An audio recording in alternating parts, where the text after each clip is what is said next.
Nature doesn't care about human plans, and crowds can turn dangerous in seconds. From festivals that spiraled into horror to celebrations that ended in unimaginable tragedy, these moments remind us how quickly life can turn. Here are 5 of the most disturbing deaths during outdoor events, each one a chilling blend of festivity, misfortune, and fate gone terribly wrong. September afternoon in 2015, the peaceful grandeur of Utah's Zion National Park held its breath. Hillale Canyon, carved deep into the ancient sandstone, stood silent and waiting, its smooth walls and narrow passages concealing a deadly secret. 7 hikers, full of laughter and anticipation, stepped into its maze-like beauty that day. They would never come out alive. They were more than hikers. They were a family of sorts, the Valencia hiking crew, bonded by years of shared trails and trust, had made their way from California to tackle one of Zion's most stunning and dangerous canyons. Men and women in their 50s, seasoned in the ways of the wild, these weren't reckless adventurers. They were thoughtful, prepared, and united by a love of nature that ran deep. That morning, 6 of them had even taken a canyoneering course, designed to turn cautious newcomers into capable explorers. With wetsuits zipped, helmets secured, and gear in place, they descended into Hillale Canyon, ready to embrace its challenge. But what none of them knew, what no amount of training could outmatch, was the silent threat building in the sky above. Earlier that day, the National Weather Service had issued warnings. Rain was coming, and with it, the dangerous potential of flash floods. At first, a 40% chance, then it climbed to 50%. Park rangers posted alerts, cautioning visitors about the real risk in the slot canyons. But for the Valencia group, the sky still looked forgiving. And so, with a $15 permit in hand and hope in their hearts, they entered the canyon. As they moved deeper into its winding embrace, towering stone walls rose on either side, sealing them into a place where time seemed to stop. But overhead, clouds were already beginning to gather, thick, heavy, and hungry. At 2:30 p.m., the sky broke. Rain came first in soft sheets, then in a fury. A second, more violent storm surged through the region, and a flash flood warning blared across Zion. "Move to higher ground," it pleaded. "Get out, now." But Hillale Canyon offers no such mercy. Once you rappel into its narrow heart, there's no turning back. The walls are too high, the terrain too steep. The only way out is forward, if the flood lets you pass. Another group of climbers, who had entered the canyon after the Valencia crew, felt the danger in the air. They pushed ahead, overtaking the slower group, and when the sky opened up, they panicked. They told park rangers there were others behind them. They were still down there. By the time the first rescue crews arrived, it was already too late. The next day, the river gave up its first victim. Steve Arthur pulled from the current, his body carried far downstream. Then came the others, one by one, discovered over 2 haunting days, scattered along the flood's ruthless path. Linda Arthur, Steve's wife, was the last to be found, her body lying near the canyon's exit, as though she had fought with everything she had to make it out. But the tragedy didn't stop at Hillale Canyon. 20 miles south, in the small, devout community of Hillale, the same storm unleashed another flood. This one struck without mercy, sweeping away members of a Mormon fundamentalist group. 12 lives lost, 9 of them children. That day would go down as one of the deadliest weather disasters in Utah's history. What began as a bold personal quest turned into a haunting tragedy high above the clouds. On the jagged slopes of Mount Whitney, the tallest peak in the lower 48 states, a 29-year-old man from San Antonio, Taylor Rodriguez, set off alone, full of hope, determination, and dreams of standing atop a 505-foot giant. He never made it back down. It was December 30th, 2024, when Taylor took his first steps onto the snow-dusted trails, unaware that he was walking straight into a deadly storm of isolation, cold, and nature's ruthless grip. For the first 2 days, there was only silence, then panic. By January 2nd, alarms rang out. No check-ins, no updates, no signs of his return. The mountain wasn't just silent, it had swallowed him whole. Inyo County Search and Rescue launched into action, joined by the Inyo County Sheriff's Office. They focused their efforts on the Whitney Trail and the Mountaineers Route, 2 of the most traveled paths to the summit. These trails, though beautiful, are unforgiving in the winter months, with icy cliffs, whiteouts, and brutal winds that can disorient even seasoned climbers. As time dragged on, the urgency thickened. Rescuers turned to social media, pleading with anyone who had been on the mountain between December 30th and January 2nd. Maybe someone had crossed paths with Taylor. Maybe someone had seen him or his gear. But the wilderness offered no hints, no footprints, no calls for help, just more silence. Then came January 4th. At 12,000 feet, near the treacherous North Fork of Lone Pine Creek Trail, search teams made a grim discovery. Taylor's body was found, cold, lifeless, and alone, just miles from the summit he had so desperately hoped to reach. The rescue crews, battered by days of wind, snow, and hope-turned heartbreak, had brought him home, but not the way anyone had wanted. We extend our deepest condolences to Taylor's family and friends during this difficult time, the Inyo County Search and Rescue Team posted, their words heavy with sorrow. Rodriguez had originally set out from San Antonio on December 28th, his eyes locked on Mount Whitney's crown. But something shifted. He changed his plans, chose to go alone. Why, we may never know. What he faced in those final days is now buried under snow and shadow, held tight by the mountain's cold embrace. Did he make it near the summit before conditions turned?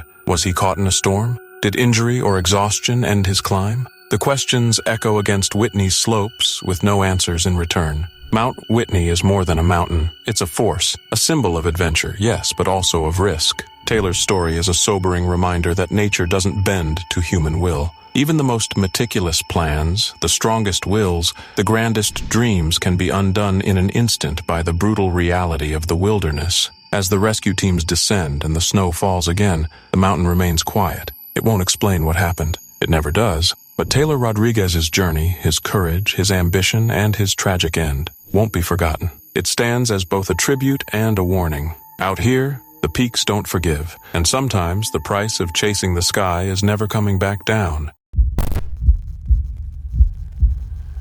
In November 1983, the icy waters off Norway's coast churned beneath the Byford Dolphin oil rig, an enormous machine floating above one of the most dangerous workplaces on Earth. Far below the surface, men were finishing their shift, deep-sea saturation divers, professionals trained to survive crushing pressures and total isolation. But that night, something went wrong, catastrophically wrong. These divers were no strangers to risk. Saturation diving is among the most perilous jobs in existence, demanding that workers live for weeks at a time inside pressurized metal chambers, mimicking the extreme depths at which they operate. It's the only way to prevent a deadly condition known as the bends, where nitrogen bubbles form in the bloodstream if a diver ascends too quickly. So instead of decompressing after every dive, they live in a sealed, high-pressure environment, only returning to surface pressure at the end of their assignment through a slow, meticulously controlled decompression. That was the plan, until the night of November 5th. The team had just returned from a dive, climbing into the diving bell that would ferry them back to their pressurized living quarters aboard the rig.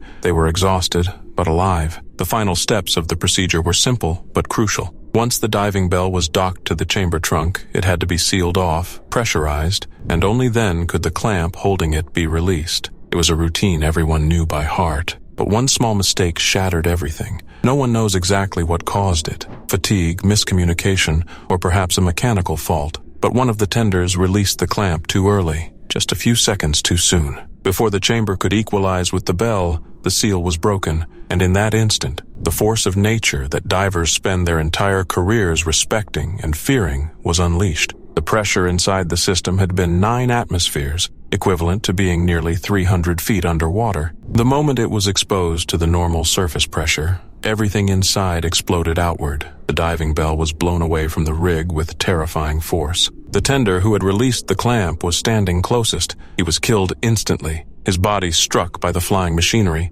His life ended in the blink of an eye. But what happened inside the chamber defies belief. The 4 divers never stood a chance. Their bodies were subjected to explosive decompression, a phenomenon so brutal that it seems ripped from a horror film. The gases dissolved in their blood expanded with such violence that their tissues literally tore apart from the inside. Blood boiled, organs ruptured, bones shattered. Death came instantly, but not gently. One of the men, positioned nearest the sudden opening, was hit by the full blast of decompression. What happened to him has haunted the diving community for decades. The pressure drop sucked his entire body through an opening no wider than 24 inches. It tore him apart, scattering his remains across the rig. Parts of him were later recovered over 30 feet away. His body, once whole and alive, was reduced to fragments, a bag for each piece. His skull and brain were missing. His face peeled from the bone, his ribs shattered like glass. His liver, somehow intact, was found lying alone on the deck.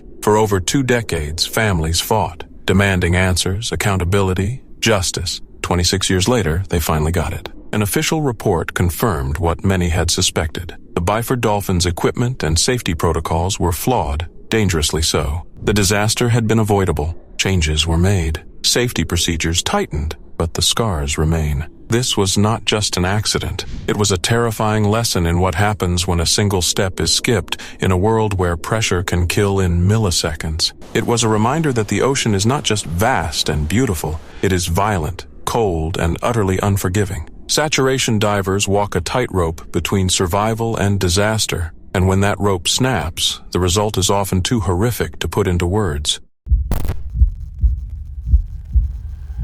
Tucked deep within Zion National Park, this trail lures thousands every year. Some come for the views, some come for the thrill, but all who step onto its path are flirting with gravity. The trail snakes up a rugged rock spine with sheer cliffs dropping on either side, sometimes just inches from your boots. Chains bolted into the stone offer some support, but they're not a guarantee. They're a suggestion, a final grip before the void. For many, reaching the summit feels like a triumph over fear, but for others, it ends in tragedy. In 2017, 45-year-old Tate Valino was hiking the trail, fit, prepared, and no stranger to adventure. But on one narrow section, where the ledge shrinks and the canyon yawns wide, Tate lost his footing. In seconds, he was gone, falling nearly 1,000 feet to the rocks below. There was no time to react, no second chance. The mountain had taken him. His death wasn't the first, and tragically, it hasn't been the last. Park officials warn visitors constantly. This is not a trail for everyone.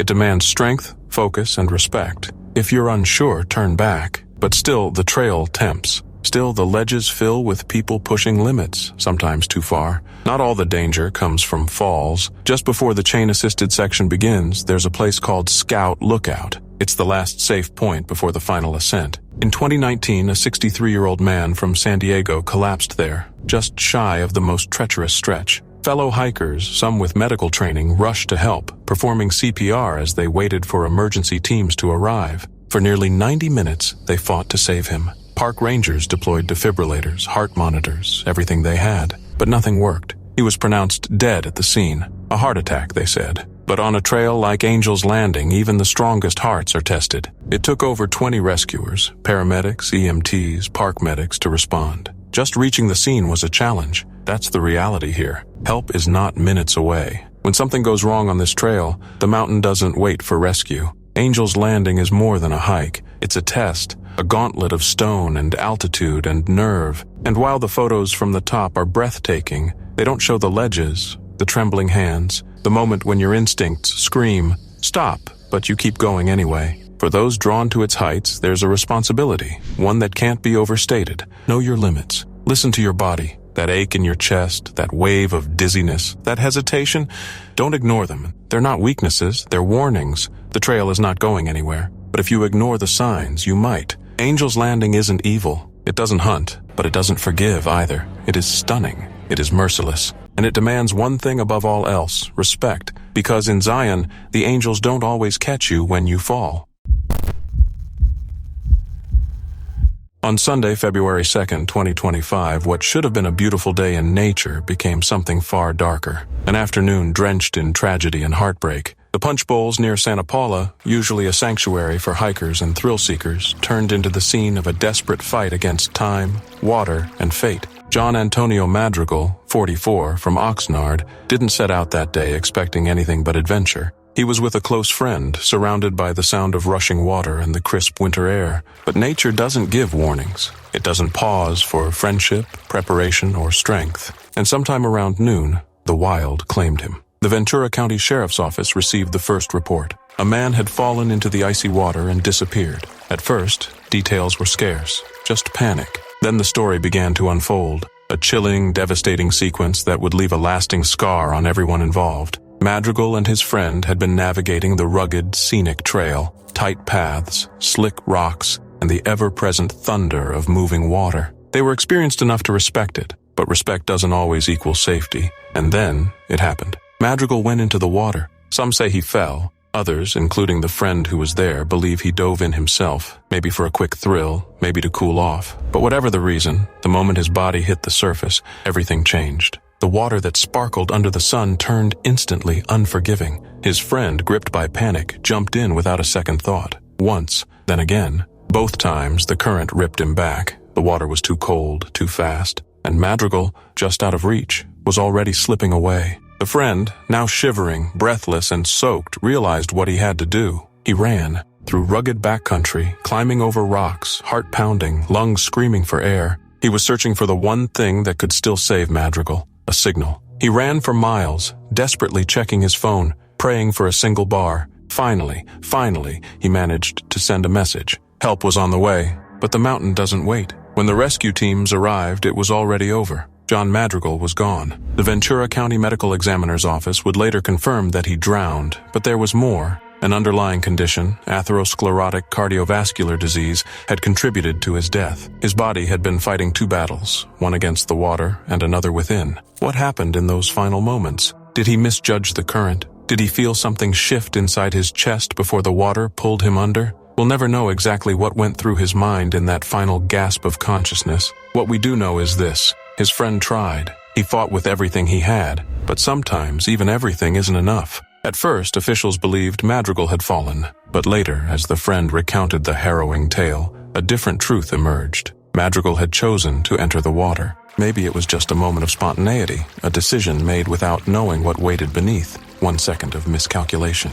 One decision that could never be undone, and the agony that followed of watching someone you love vanish beneath the surface and being powerless to stop it is something no one should ever have to endure. The mountain remained quiet afterward. The water kept moving as if nothing had happened. But those who stood on the trail that day knew otherwise. The punch bowls had taken something. Not just a life, but a bond, a memory, a future. And there was no giving it back. The death was ruled accidental. But in the hearts of those who knew Madrigal, it was so much more than that. It was a cruel twist of fate, a brutal reminder of how fast joy can turn to horror. A place meant for peace and beauty had instead become a place of mourning. For every hiker who returns to that trail now, there will be a quiet pause, a moment of reflection at the water's edge. Because beauty in nature always carries a shadow, and sometimes that shadow reaches out and takes. John Antonio Madrigal's story is a heartbreaking reminder. The wilderness doesn't forgive. It doesn't pause to let us make corrections. It demands respect, caution, and awareness at every turn.